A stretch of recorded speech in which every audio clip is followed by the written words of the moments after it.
I work in a dementia home, and we had a lady who had had a stroke, and none of us were really aware of how to help her and rehabilitate her and understand her, so I chose to come on the course. I jumped on it because I believe that it's an important course to complete. I've got a lot of residents at the home that's had strokes. Like a friend of mine has had a stroke, and I used the ABC chart to communicate with her, which helped a lot. It's amazing how the amount you can learn from just coming on one of these courses, because I knew nothing about it at all. Things have changed. What it says to me is that as long as you're living, you can learn. Pretty much as the course says, as long as you're living, you can learn. We were always told, well, I was told, that in the first 2 years after a stroke, that was the best you're going to be.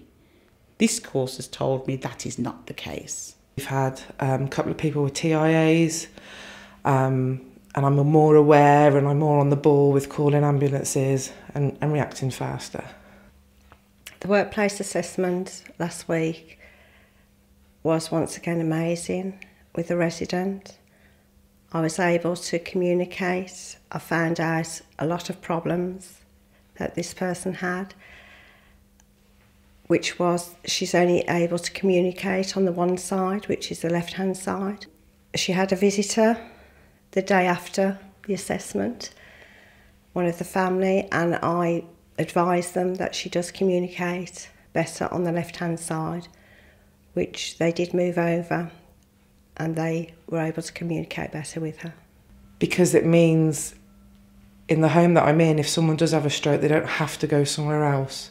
They can stay in the environment that they're used to and that they're happy with, and then they know the familiar faces that will rehabilitate them in their stroke.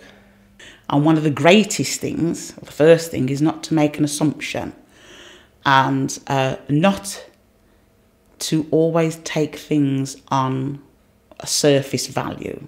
I think sometimes we patronise and we don't mean to. We can think we're doing good where actually it's slowing down processes, like answering questions for them because they're not quick enough. I'm going to make sure that everybody in my home has a communication passport, has a licence as well. Give time. Time's really important, and carry pad and pen everywhere I go for communication. You know, there's many ways, and I'm glad I've opened my mind a bit more to it all. So that's what I want to do. I want to get out there and give them a chance. I was doing a shift at work, and after trying to get all the residents up to the dining room for lunch as usual, we discovered obviously that it was taking a couple of the carers' time to bring one particular resident to the dining room. So I went to explore where they were. As I approached this lady's room, there was a panic. Two of the carers that were in her room were worried as to what was wrong with her. I immediately looked at this lady and recognised that she was showing symptoms of a possible stroke. I then proceeded to do the fast test on this lady. She had right-sided weakness. She had drooping to the right side of her mouth, and she was unable to keep her arms held upright. So I requested that the nurse immediately call 999. A response team were at the home within 2 minutes, and we were able to get her to hospital and get a diagnosis as quickly as possible that she had actually had a stroke. I've actually done my stroke training course, so I'm actually aware of the steps to take if a situation like that arises.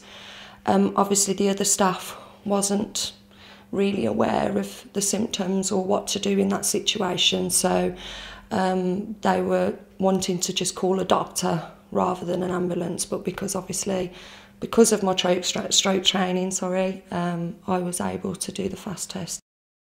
When you're not well and you really do feel despondent, for somebody to tell you that that's possible can be just the little thing that you need to inspire you to want to make the effort to improve. You've given me a little bit of knowledge that can really help. Even if it's just one person, it's a difference that I'm going to make.